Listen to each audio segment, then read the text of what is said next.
Hi, welcome to Arts and Entertainment. With Chris and Randall. I'm Chris, I'm Randall. and thank you for being here and listening to our show. I hope you are well and doing okay. If you like what we have to say today, please like and subscribe and follow us on what are the many things people can follow us on, Randall? Well, just go to our website, chrisandrandall.com. If you haven't already found it, there's links to like YouTube, Facebook, different podcast services, Apple Podcasts, that sort of thing. Our Facebook page is a good way to post some comments for us. You can email us. And we always really want to know what you think. You don't have to agree with us. You might even find that there's suggestions, things we overlook. Today is going to be a great one for that. We're going to cover a classic film from 1976 that we both recently rewatched so that we could have a fairly in-depth discussion. What's the film called, Randall? It's called Network. It's very Sorkin-esque. Like if you ever seen an Aaron Sorkin project, it's almost like, wouldn't you agree, Chris? Aaron Sorkin probably based his whole career off this movie. It is a movie that says a lot about the time that it was made, and it's a movie that says a lot about the time that we're living in. It came out almost 45 years ago, and what it has to say in its own period is very prophetic to. In fact, Aaron Sorkin was the one who said that more than George Orwell, this was one of the most prophetic films ever made about the future. So it's not even by accident. Sorkin actually said that. Well, can I just add a little tidbit here? It's like when I went to film school in the 90s, this was a legendary movie. This was a legendary movie within the film community for like ever since it came out. Patty Chayefsky, who wrote it, was like revered for this movie. I mean, this is probably his masterpiece. We're going to talk about everything about this movie. We're going to talk about it from just the perspective of a story. We're going to talk about it as a film, and then we're going to talk about it as it relates to today. So let's just a quick spoiler warning. If you have not seen the movie Network and you don't want to know how it ends, this would be the time where you're going to watch it or listen to another episode, because we're going to go into pretty heavy depth about it with no apologies. And the ending of the story is very germane to the whole discussion. So you've been warned. By the way, I watched a pristine Blu-ray copy of it, and it looks and sounds great. So if you can get the Blu-ray of it, it's amazing. Oh, nice. I just watched it on HBO Max. It was a pretty good print as well. I've seen it before. I did not see it when it came out. I was about a month shy from about the age of 11. I did actually read the Mad Magazine satire of it like about 4 months later. So I actually, for most of my life, only knew it until I got to college as a Mad Magazine satire. So it is interesting to read a satire of a satire. But anyway, the film opens up. It's 1976. The Vietnam War officially ended about a year prior. Patty Hearst was making all the news because she had been kidnapped. She was an heiress. She had been kidnapped by this group called the Symbionese Liberation Organization. And then she turned and she became Tanya, and she started robbing banks. There were hippies. There were black separatists. There were right-wingers. There was drugs. There was a lot of crime in the cities. It was an economic depression. There was an oil crisis. It was a very dark and violent and angry time in America. And one of the staples of American society in that period was called the evening news. And that was a network evening news. And it opens up and you see the talking heads of NBC and CBS and ABC and these marquee people like Walter Cronkite and John Chancellor and David Brinkley. And then you see this thing called UBS, the competitor, and a man named Howard Beale, who was essentially the face of the network nightly news for 13 years, and a very square-jawed 1950s solid American broadcast journalist who had started out with Edward R. Murrow. And at this point, he is about to be fired because he has gone down in the ratings. And he receives this news from his best friend, who's president of the news network. They go out drinking, and he tells them the news. and he gives him one last airing. And on that news airing, he says goodbye and he finishes off by saying he's going to kill himself. That's a pretty strong opening sequence, isn't it, Randall? Yeah, so this was one of the first movies, I think, that one of the first big projects that really it tried to break it tried to break the fourth wall in a sense, tried to explode itself out of the medium, to show the medium for what it was. Howard Beale is the he's the star of the UBS Nightly News, and he had been the head of the news program. He had been the face of that network for about 10, 13 years. He had just lost his wife. I think he even loses his kid. So it's a downtime. He's in his late 50s, and he's just aging out, and the ratings are down. And now his best friend of 25 years, the network president, they go out drinking, and he tells them the news that, there's no place for old war horses like us. It's time for him to go down. It's an interesting thing because that seems like a very normal opening to a film, doesn't it? Well, About the middle-aged professional who's finding out that he's too old to stay at his job. yeah, there's a number of movies start out that way. Yes, And it's interesting is that it almost feels like the way the story is going that this is a story about a man being too old for something, and then he asks him if he could just say goodbye on the news, which you've even seen this. And when in the middle of his thank you for everything kind of stuff, he says, and I will be killing myself tomorrow. I will commit suicide. And that's the crazy thing, right? That's the what the fuck moment. That's the oh my God. And it's pretty deadpan, isn't it? yes. Well, there's a broader point there that I'll have to talk about outside of the summary. Yeah, but in that moment, I mean, that is kind of if you're just watching it for the first time and you know nothing else about that film, that's a pretty wild opening. Yeah, it's about a guy cracking up. Basically, he's cracking up. But he Yeah. does it in such a calm and dry way, you know. Well, he does it And he does it the way he would deliver any other news. yeah, and that's what makes it so jarring. It had happened in 1974 that someone had actually shot themselves on live TV, a news reporter. So again, it almost feels like you've entered into the world of melodrama. But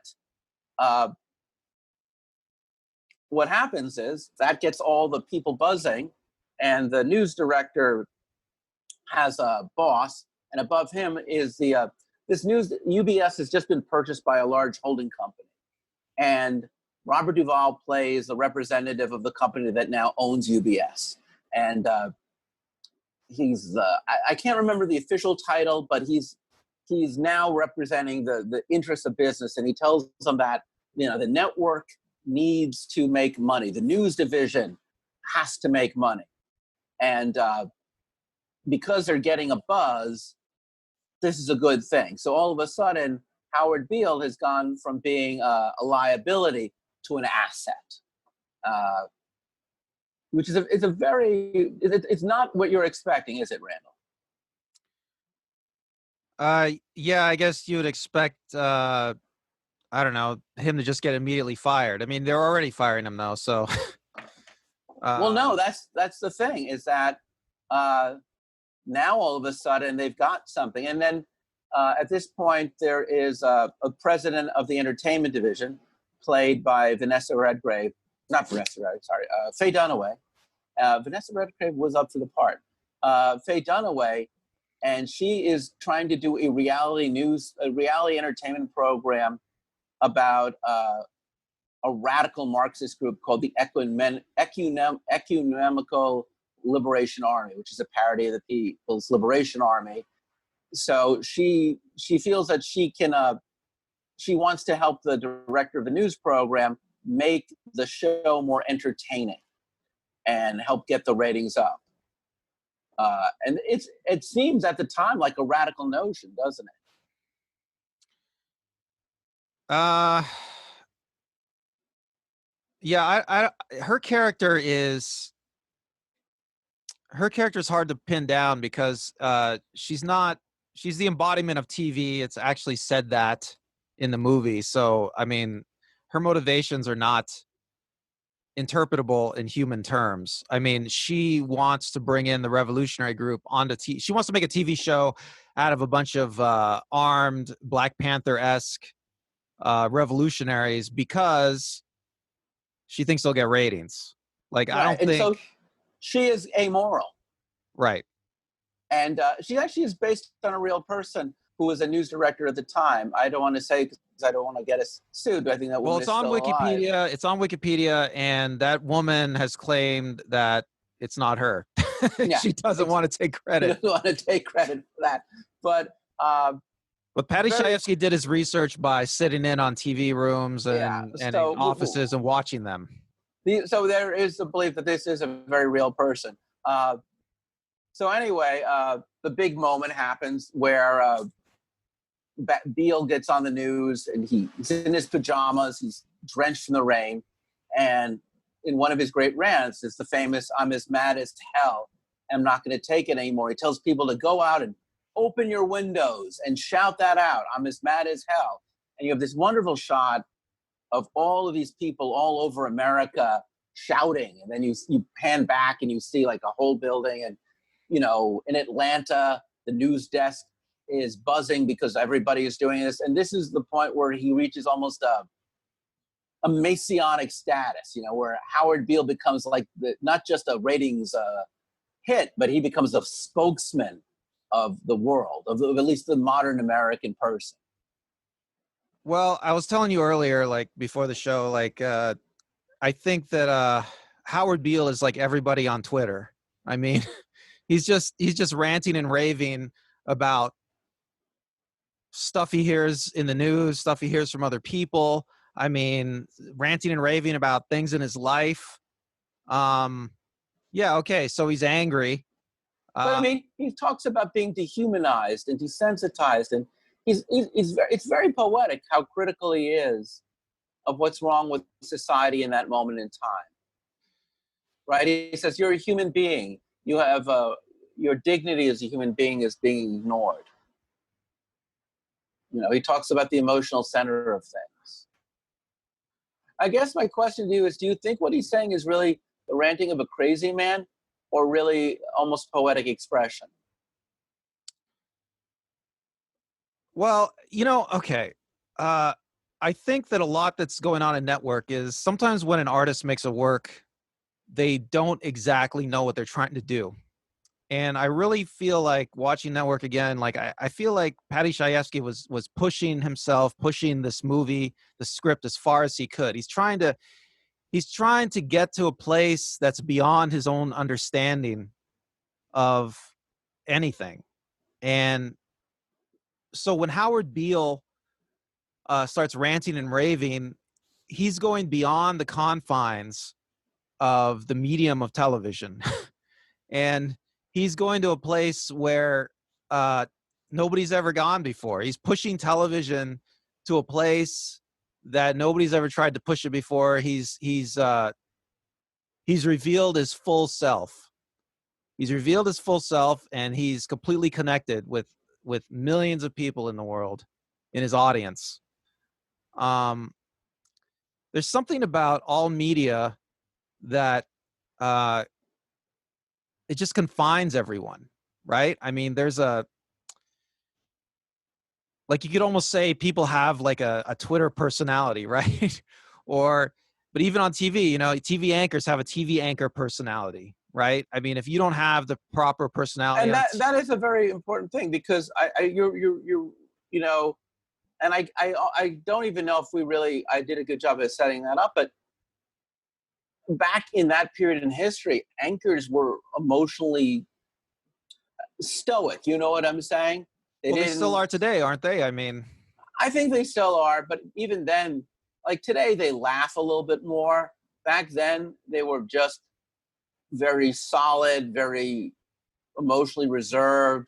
They would talk in deeper, serious voices like this. So even when he says, I'm going to commit suicide tomorrow. You know, he says it in a very dry manner that's almost facetious or off the cuff. It's just somewhat just chilling and disturbing. But when he gives his famous "I'm as mad as hell and I'm not going to take it anymore," in that scene, he breaks with the whole veneer of calm, of cool, of collected. And he really talks about a sense of loneliness and detachment and what's wrong with society. And it's very weird because it's probably the most lucid and coherent that character will be for the entirety of the film. Well, he's set up, and he's set up to be crazy. I mean, his behavior is explained, and that he's insane. I mean, that he has had a psychological break, and that seems to be the case. I mean, off the air, he is doing insane things too. So I mean, yeah. So he's having mental problems. He's lost touch with reality. But Okay. I think the beauty of that particular speech that he gives is that it's not the rantings of a crazy person. I mean, I don't want to get sued, so I can't read much of it. So I'm just going to see how much I can read before it gets. I'm just going to read a sentence or two. You know, we know things are bad, worse than bad. They're crazy. It's like everything everywhere is going crazy. So we don't go out anymore. We all sit in the house and slowly work. Slowly, the world we are living in is getting smaller. And all we say is, please, at least leave us alone in our living room. Let me have my toaster and my TV and my steel belted radios, and I won't say anything. Just leave us alone. And that sense of his breakdown isn't just that he himself is experiencing a breakdown, right? It's that something is inherently wrong with the world that we're living in. Yeah, I mean, yeah, and that's how he connects with his audience. And, that period, the 1970s, it was there seemed to be a lot in our society going wrong, and I don't know, I people mean, but seem to don't have you that feel sense that today. it's a beautiful piece of writing just as a human being? This, he's crazy in the Shakespearean way that you are crazy. He's he is the mad fool who's also right in that speech. I mean, he has an excess of feeling, and yet no one else in the movie until we get further into the film has an excess of feeling, right? Everybody else is analytical, cerebral, accepting of what's going on. And he's saying, look around you. This is an insane world, right? Don't you feel something? Well, he's crazy because he started to care about the truth, right? I mean, he started to care about what the reality of the world is. Yes. He's telling all the frogs that the water's getting warmer. Yeah. They don't want to. And yeah. And it's really very poetic. I mean, it's quite a beautiful speech. There's two really beautiful speeches coming up in this film. This is the first one. I love it a lot. Actually, there's three, and we'll go into all three in a bit. But it seems as if when he gives that speech, the reaction that everybody has, they're not nuts for reacting that way. That he's tapping into a real sense of feeling and pain, that people are really feeling and having pain. And then the intermediary at this moment is all the other people who work at the network. And in a weird way, it's almost as if they fail to see the pain that people are in, not just Howard's, but the viewer's pain, and they just see it as a rating. But yeah, you could do a class analysis of the movie. I mean, the movie just focuses on people at the top of the socioeconomic hierarchy. Everybody in the movie is super rich. The masses are like nearly faceless in the movie. I mean, they're only known as ratings. Yeah, no, it's true. I mean, Well, no, there is. I mean, they're not all rich, because you also have the whole section of there. So we get to see the leaders of the guerrilla underground, the Economical Liberation Army, which is a weird mix of Black Panthers and Marxists and hippies. Well, And the irony with them is, yeah, at the very beginning of the movie, they're just a bunch of criminal revolutionaries, and they probably don't have anything. But right, when they get a but they want to TV get their show, they're going message to be rich across. now, and they Right. Well, quickly, and you can even see the transition in the movie. They quickly become players in the world of yeah, television. they hire agents and lawyers, and they deal with shares, and their rise is concurrent with Howard's rise. So Howard's rise as a speaker of the truth, it parallels with this weird the Mao Zedong thing. And the show, so moving into the middle part of the story, the director of the news, basically that William Holden character, Max Schumacher, has an affair with the director of entertainment played by Faye Dunaway. I cannot remember Diana Christensen, his name. And in that moment, she starts to she gets more influence on shaping the show. So it becomes a Howard Beale hour. And it goes from being a traditional news program to being Howard plus a section where there's a woman who's a psychic, who will give like psychic predictions as news. You remember that? Right. Yeah. So the show she makes around Howard has a psychic and a Has magician. the gossip column. It has a gossip. Oh, the gossip columnist. Yeah. So it's basically just stuff that's And not news. actually, but this is really cool. A gossip columnist. I think there might be a magician, and an opinion section. An opinion section. Now, even in 1976 on 60 Minutes, I remember they did have an opinion section, but it was about 5 minutes. It was called Point Counterpoint. It was a man and a woman. The man was a conservative. His name was Jack. I do not remember his last name, something Irish. And the woman's name was Shana Alexander. And they would just argue left to right. But it was less than 5 minutes. But here you have like a whole section called on just opinion. Why do you think? Why do you think it was shot shows? Yeah, like almost like in front of a live audience, right? You know, with rotating screens, everything. It was a very entertainment focused version of the news. And it's supposed to look vulgar. And it's very hard to watch it and realize it's supposed to look vulgar. But you were going to say something. Yeah. Why do you think shows like that back in the day had those kind of opinion segments? I mean, what was the point of that? I think, to be honest with you, opinion was a new thing to have. Normally, you could have a section at the end of a news program where people would write a letter or they'd offer an editorial rebuttal. But the idea that you could just have a section in the news dedicated to opinion, that wasn't really professional news reporting. That was seen as something subjective and biased. And news was not supposed to be either entertaining or biased.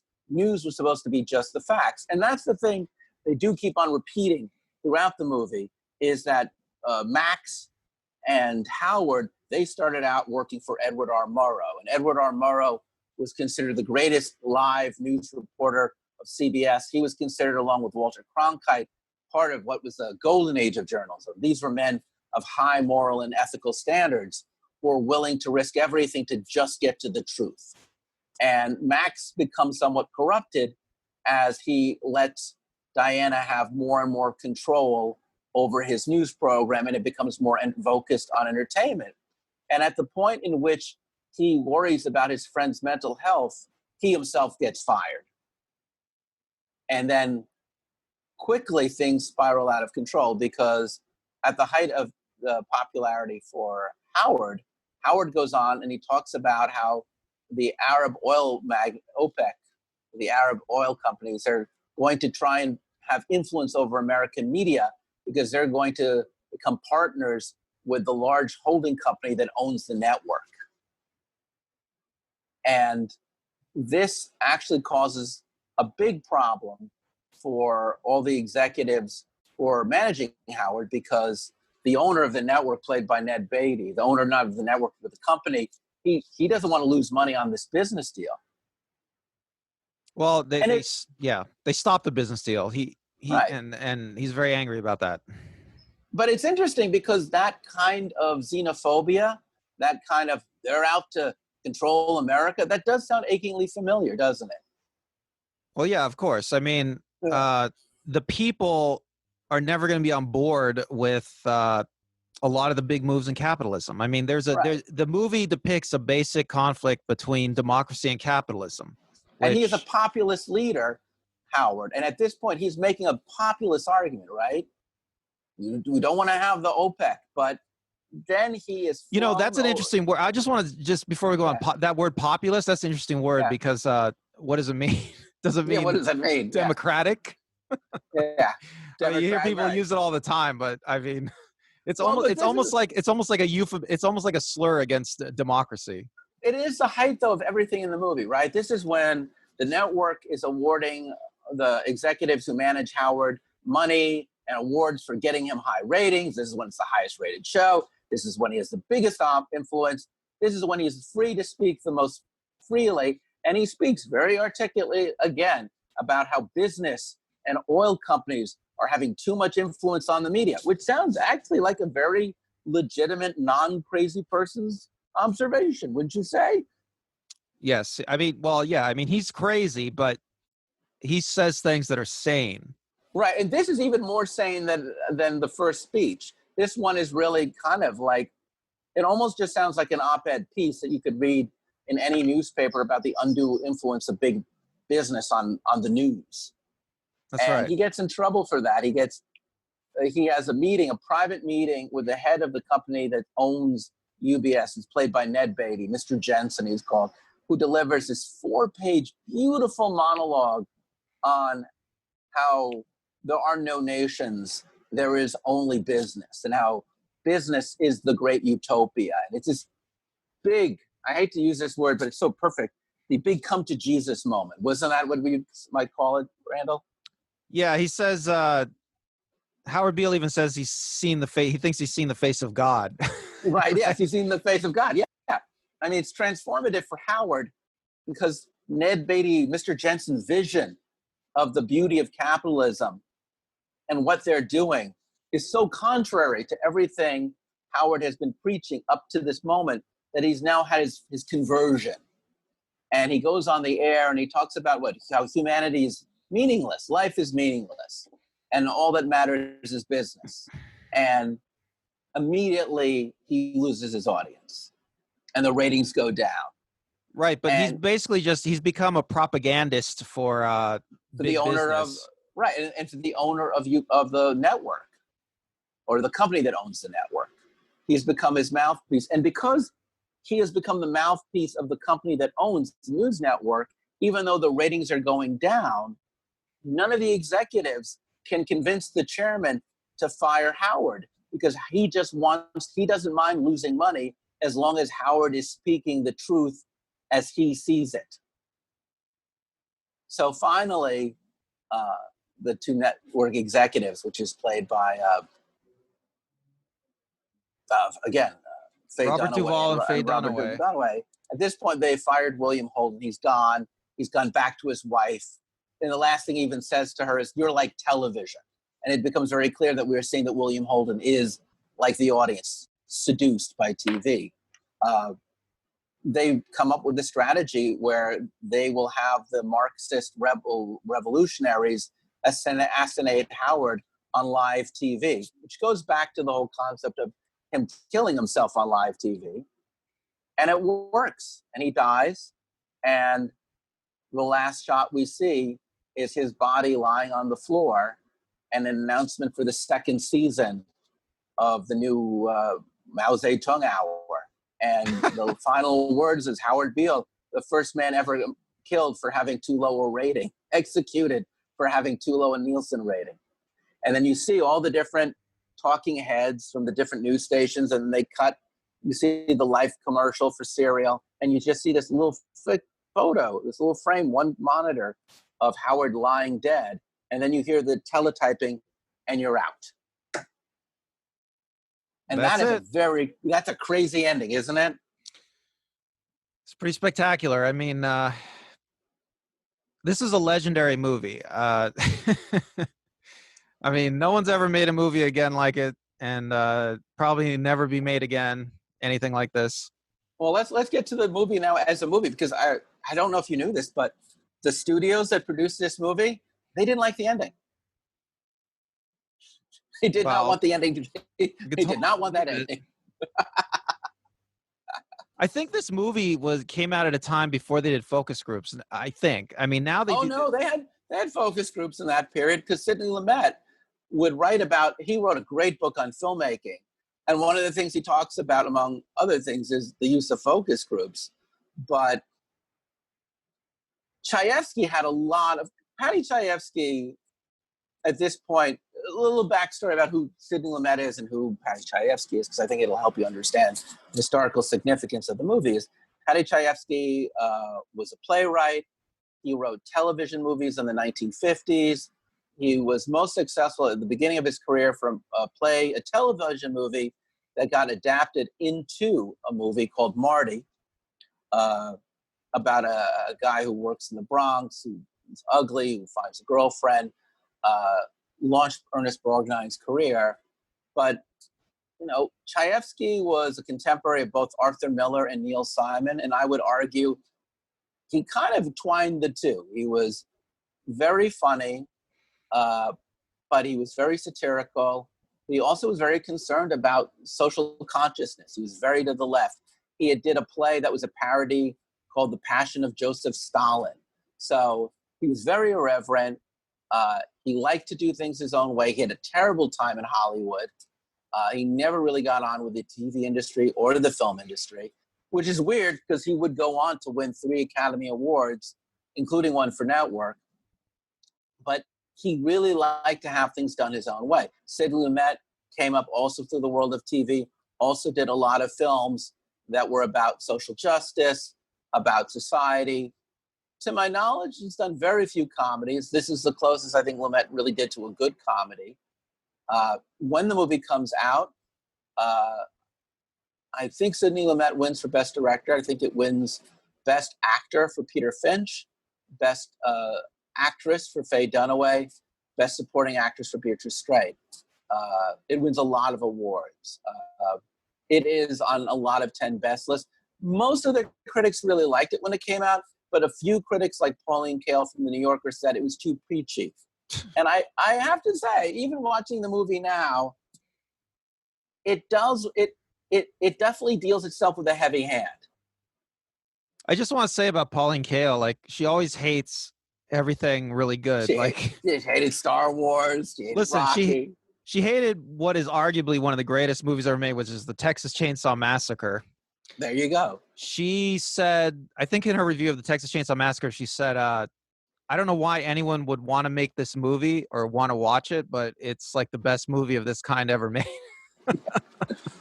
But that's Yeah, the thing. she didn't like it. But she was a brilliant critic. And I think it's a fair saying, when you watch this movie, there is a lot of speeches. And there is definitely capitalism bad.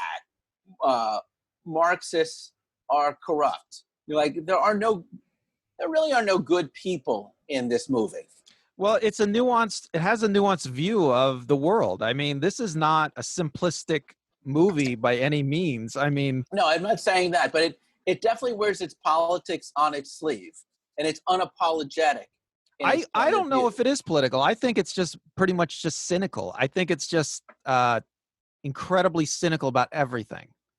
Like, I don't think there is I don't think there's anything positive in this movie regarding. I'll concede your point because the very fact is, if it was political, then the reason why Howard is kept, even though the ratings are low, it's because the owner of the network wants his political point of view expressed. And yet, at the same time, they don't care about it. They care about the ratings. And the Marxist revolutionaries, they don't really care about being leftists. They only care about getting their money. So you're right. I agree with you. Almost like a Billy Wilder film. This is much more a satire of that. No, you're right. It's a very cynical film. In fact, I think it's kind of cool that William Holden is in 2 of the great satires of industry at 2 very different points in his life. There's the young William Holden of Sunset Boulevard, Joe Gibbs, the screenwriter, right? He's in his mid-30s and he takes up with an older woman of 50. And he also is seduced by Hollywood, and he's seduced by things, and he falls prey to his worst self. And he's a young man, but very cynical, and easily he self-seduces himself. And then you have him now at middle age falling for a young woman, the opposite position, but also kind of, instead of being seduced by film, he's now seduced by television. And it's very much the same. And these, I think they would make an excellent double feature, don't you think? Sunset Boulevard, the film industry, Network, the TV industry, Yeah, with William definitely, Holden as definitely. the moral center of both. And in both films, he kind of really loses it. He loses his values, and he discovers them again, but almost all too late in both films, because in both of those films, he falls for the glitz and the glamour, or the industry and the promise that the industry holds. I would have loved to have known what Billy Wilder thought of Network. He was alive. He did see it, but I'll have to look that up another time. And again, I do feel that because there are all these Jews who made this film, both Sidney Lumet and Patty Chayefsky, and they write a lot about their relationship to Judaism. And then the Billy Wilder, same thing. That is, as a Jew myself, I can completely understand this feeling of the outsider versus a very Protestant institution, a very, the network news. And they look at the film industry as a place that is very Protestant. They're very much an outsider. Even though Jewish people work within the film industry, they're still forced to work covertly. And also the network news is the same deal. Again, about the outsider in institutions that really forms conformity.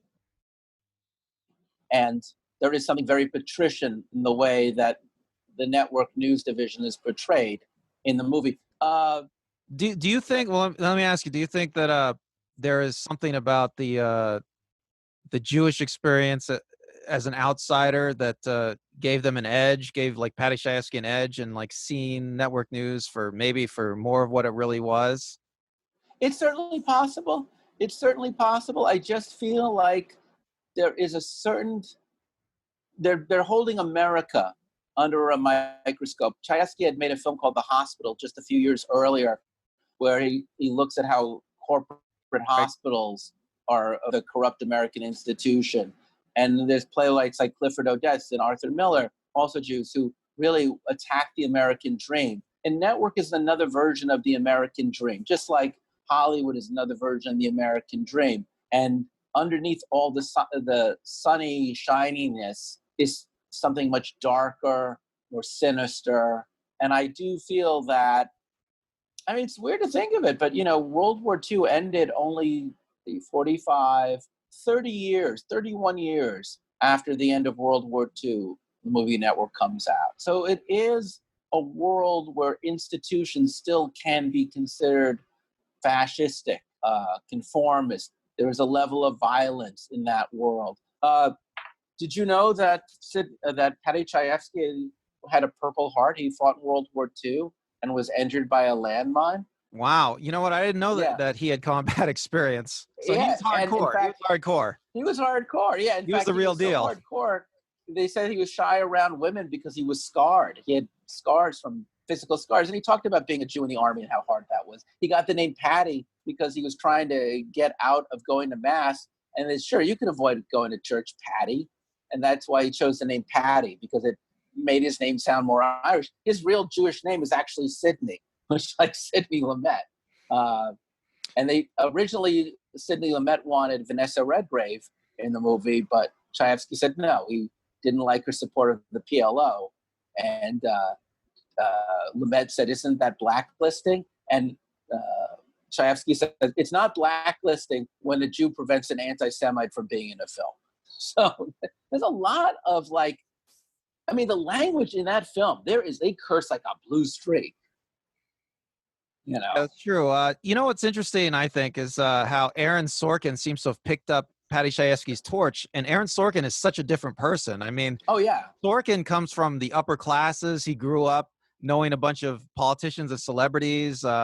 He came from money. I think he's super but white. Sorkin is actually not as far from Chayefsky as you would say. I mean, generationally, I'm closer to Sorkin. Sorkin's from my generation, but Sorkin started out as a playwright. He grew up in New York, just like Chayefsky. He saw the very things, but he grew up having watched Network. Same with Adam McKay, another director who's very much in the vein of Sorkin when you look at movies like Vice and The Big Short and Moneyball. The Adam McKay films are very similar. Do you remember Sorkin had briefly a TV show on NBC called, it was like his Saturday Night Live Right. one, called The 60 Studio 66 or something. Studio 60 on the Sunset Strip, maybe. I don't Right. know, but So the yeah, I opening watched it. pilot episode, Judd Hirsch plays the head of the programming for the show, and he has a nervous breakdown, and he tells everyone, it's basically Sorkin is either paying homage or lifting the scene from Network right into the pilot episode of that show.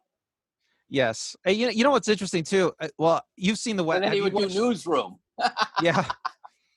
Have you seen? Yeah, Newsroom. There you go. Well, have you seen the West Wing? Yeah, tons. So I don't know. I think watching Network again, I feel like I don't know how long it's been since I've seen it. But it just struck me just how intelligent and smart and witty the dialogue was. I mean, did that strike you? I mean, oh, absolutely. I think it was even smarter than Sorkin's dialogue. Yeah, well, I saw it with my girlfriend recently, and she couldn't believe how contemporary the language was in a movie that was made in the mid 70s. Well, and I think part of that is because, first off, Chayefsky was a great playwright. I would strongly recommend anybody who's interested to go grab a copy of The 10th Man or Confessions of a Latent Heterosexual or Gideon. Those are his best works. Or Marty, which is a great work. But you will see he wrote how people spoke, how people really spoke. He had a great ear for dialogue. And in the 1970s, and only in the 1970s, were people really free to finally, in film, speak like the way they spoke in real life. Because by the time the 80s would come, with the rating systems, language would be cleared up. There's so many fucks in that movie Network. The first lines out of I keep on saying that, Vanessa Redgrave, I don't mean to, out of Faye Dunaway is, I'm the new boss bitch. Which, I mean, they're constantly, but, if you've ever spent time, and you have, and I have, in that world, you know that the people who work in production are pretty freaking vulgar. Right. I mean, these people are legendary a-holes for the most part. Network executives, people that work in media. And Chayefsky really tries to capture them. I mean, I used to, in a previous life, I used to be on local news, and I'd call up segment producers and I'd pitch my show to them. And they always needed like the right angle. It was always about getting the right demographic. You'd pitch a segment that was tied into a holiday, something that's going on in the news. You'd offer them like 5 things you shouldn't be doing, or 5 things you need to be doing. And the minute, they sit you down, they mic you up with the lav, and they've got a clock there. There's like 7, 10 different screens going on simultaneously. They're reading from a teleprompter, and they know that you've got exactly 2 minutes and 35 seconds, and they're going to hit you with all those questions. And as soon as you're done, boom, on to the next person. And there is such a sense of immediacy. It's cool. Chayefsky actually was having lunch with John Chancellor, and he had said that he had seen a live news reporter have like basically just go off script and rant. And he couldn't believe it. And he said to Chancellor, would it be possible for a news reporter to have a breakdown on live TV? And Chancellor responded, oh, it happens every day. And you can see in those rooms, I could see right up close, the anchor people, all the people, the banter between their producers, between the cameramen. It's not, they make it all look very lighthearted, but it's like being in a war zone. It's very, very, and everybody's worried about their job, And Chayefsky did spend a lot of time at news conferences at NBC and CBS. He got a feel for it. And yeah, I agree with you. And it's hard not to think of this as an indictment of capitalism. Well, in the end of the movie, you come to see that capitalism and democracy are incompatible, right? And Yeah, that's why Howard Beale has this come to Jesus moment, and he yeah, decides to support capitalism because yeah. capitalism is what feeds and clothes and placates the masses. But in a different film, he would have been rewarded for that. If this movie had been made 10 years later in the 80s, his selling out would have been rewarded. Instead, he gets killed even for buying into the correct view. Okay, and I just want to say something. Could I go on a broader point here? Please, by all means, Um, do. We're not talking about how it relates to the present day. okay, yeah. So this idea that uh, he's a sellout and what he cares about is getting the ratings right now. Well, he cares about towing the party line because he believes in capitalism now. But it seems like everybody is Howard Beale now, right? I mean, Yeah. everybody on Twitter is Howard Beale. Everybody on Twitter wants an audience, right? How about But they don't, Facebook? right? But they don't want to go so far with their ideology that I don't know, that they get off Facebook. So do you think that the great I'm as mad as hell, instead of Nielsen ratings, it's how many likes you get? Yeah, instead of ratings, everybody wants likes Followers? Yeah. and So, followers. That's right. I yeah. mean, you have these people on Instagram. You have these people who are, what do they call them? Influencers. You Influencers, know, the yeah. influencers market is huge now. I mean, there's Yeah. companies that all they do is manage like hordes of influencers that they sell that are sold to advertisers, you know, and each of these influencers is another Howard Beale, you Yeah. know, and you know, you actually see this with influencers. Okay. So like, let's say you're an influencer, you see the Howard Bealeization, the Howard Beale arc on influencers. So an Yeah. influencer might start as a nobody and then they Yeah. say something true. They say something outrageous and true, right? And then they get an audience for it. And then as time goes on, they take that down. Yeah. You know what I mean? Yeah. They take that down. And so Yeah. now they just like toe the line and they say, you know, inoffensive stuff and they keep their audience Yeah. and their Or audience like live probably goes streams, down. right? But huh? Live streams on YouTube. What about the people who live stream on YouTube? Is that another version of the Howard Bealification? Where Oh, of like, I'm course. live streaming and you don't know what I'm going to say right now, Right. And you but can there's no see, censor and you can right. see me just go crazy ape shit. Joe Rogan is the Howard Beale of today, in my opinion. Well, you can see also, you can see that process. You can see that every now and then they say something or do something controversial, and then they get press, and then they Yeah. probably get more followers from it, and then they pull it back. They Yeah. pull it back, you know, and that you see that over and over I because mean, yeah. Go ahead. they don't want to like Yeah. collapse the system, you know. I mean, in fairness, we need to acknowledge this film predicts reality television. Pretty simple, very easy to see that reality TV, that whole, you know, I mean, there is not yet a show where people are going around with ISIS or Al Qaeda, but you know it's coming. You know that we're getting pretty damn close to basically hanging out with villains, watching them commit crimes on a TV show. It's there. And Well, the we're idea that, practically there. I mean, when they show videos, when they showed yeah, videos of terrorists doing stuff, I mean, the 9/11 planes yeah. crashing into the buildings, I mean, that was a huge media event. And there's definitely, I feel like there's what I call a violent, like news porn. And in network, I didn't talk about too much. They get footage of a Patty Hearst style robbery that they have an exclusive on, and they're going to build a show based on the exclusive footage, which even back then they would have done. But today you have full news shows that are nothing but exclusive footage. Same with the Howard Beale Variety Hour, what news hour. They had a section on gossip, which would basically be the future of what would be called e-news and entertainment news divisions. And then it had an opinion section, which they don't even show. But now when you're watching Fox or CNN or MSNBC, it's 90% people who are just opining like crazy. And the more out there they are in their views, the more likely they are to get ratings until they're so far out that they too have to Howard Beale it back in. You know what I'm saying? Like, oh, I can't believe they went there. Did you see what Rachel Maddow said? Did you see what Tucker Carlson said? They went there. They're God's angry man or God's angry woman. They're speaking truth to power. And if you think about it, the people who follow Twitter or Facebook, or you folks who are following MSNBC or Fox or CNN, you know there's these people who follow these particular talking heads with the same manic passion that was predicted in that work for the followers of Howard Beale or the Mao Zedong hour. Yeah, so that struck me too. So Howard Beale's fans, they reminded you of followers on these social networks, right? I Yeah, mean, they yeah. totally they were just as rabid. Howard Beale asked them to shout out their windows, and they do Yeah. it.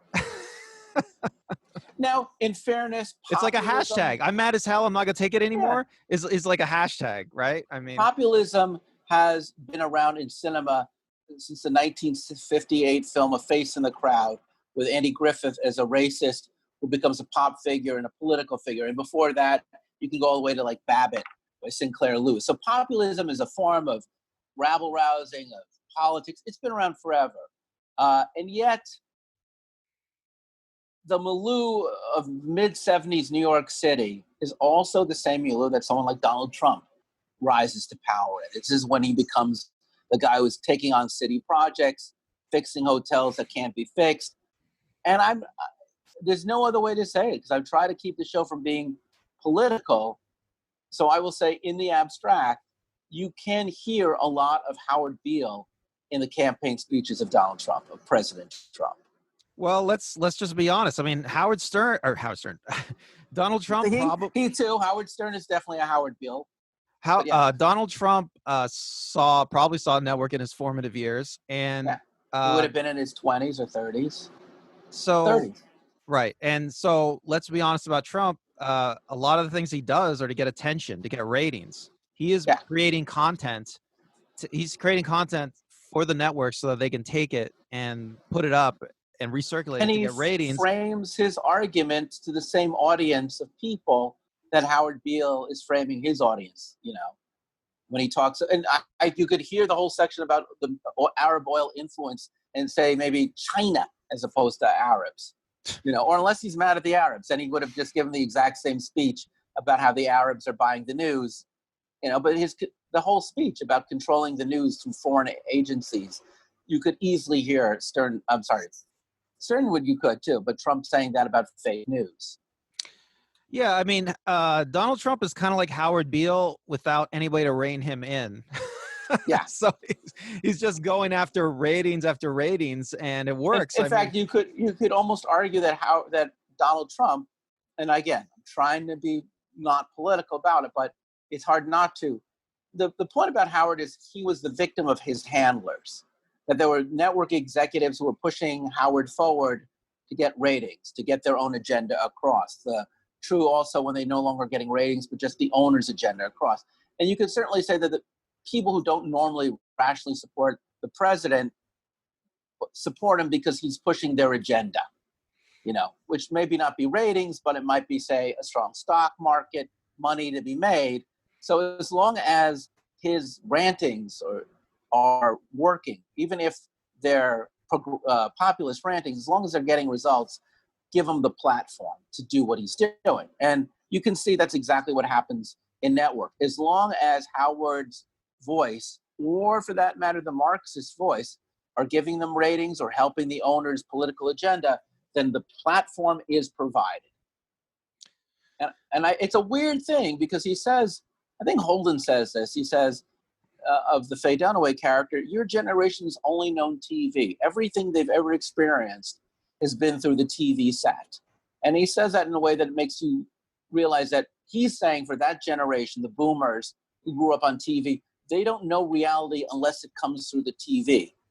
And you could easily say today, to today's generation that's only known the internet, they don't know reality unless it's come through the internet. Or through their phone. Through their phone. And therefore, they are emotionally, willing to say, you guys have no emotion. You guys are devoid of feeling. And you could see that same argument being made to a whole generation. Not saying, by the way, people who grew up with nothing but the internet, you are this way.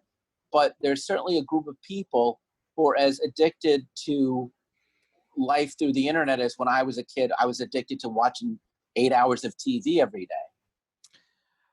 You were? Of course. I watched a lot of TV too. The world that they were making fun of at that time was when the TV was your babysitter.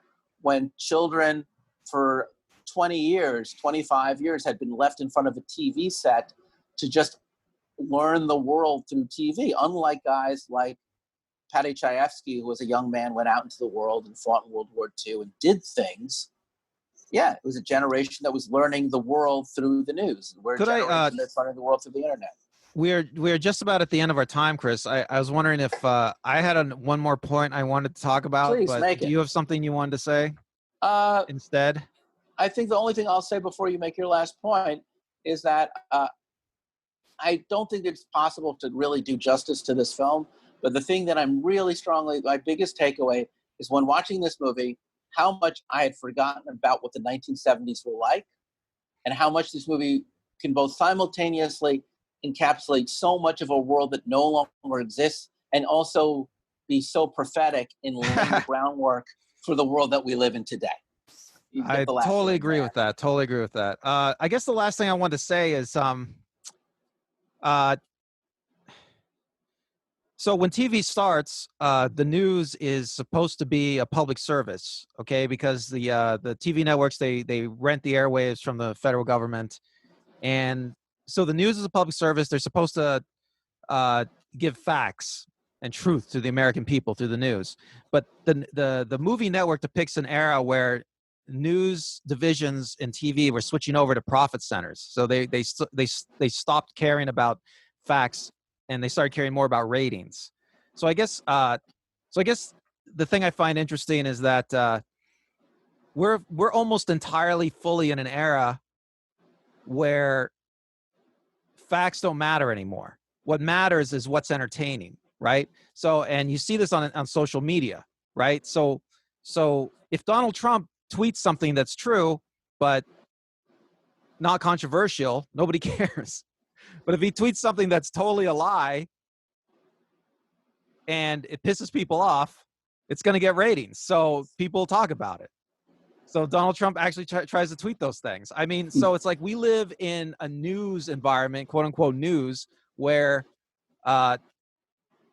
what propagates through the media, social media, mass media, whatever, is going to be things that are probably false. Because they're just entertaining. They're merely entertaining. And I mean, you hope that maybe there's some truth to it, but I don't know, but it's a sad media environment, you know, and I'm not the only one that says things like this. I mean, a lot of people in the media, I mean, people like Alex Jones have made whole careers about criticizing the media for not telling the truth, right? And it's true. I guess the word that's sometimes used is the media sensationalizes, right? Stories. And they try to take a story, they try to take facts, and they try to beef them up to make them more entertaining, right? I mean, if news media merely presented facts in an objective way, it would be boring, right? And that's the thing. I think that at the point, we're not saying Alex Jones is right as Alex Jones, but we get so many layers of distortion in the attempt to now show what is true that we get into a universe now where it's almost subjective reality. Not because reality is subjective, but we're mediating reality through so many filters of opinion, through so many agendas, that the news, which should theoretically be the simplest thing to report because it's just the news, it's just facts happening, spoken to you in an unbiased way, that very simple thing is political, just because the minute you take away, you can't really, basically the argument of network is you can't be objective, because there's always going to be people who are going to have an opinion politically or financially or something that is going to color their view of reality, so that nothing is done objectively. You may think you're being told reality is this thing, but in truth, the news that you're hearing is influenced by that. Today, we're a very savvy world, but trust me, in 1976, people were just as savvy about it, and nothing has really changed, which is why the movie is prophetic. I do want to say, though, if you're feeling incensed and angered, if this has moved you to a place of passion, I want you, on whatever medium that you are listening or watching this right now, I want you to click that. I want you to like. I want you to subscribe. And I want you to comment whether you're as mad as hell or you just really like this show. Thank you so much. I'm Chris, I'm Randall. and thank you for watching the show.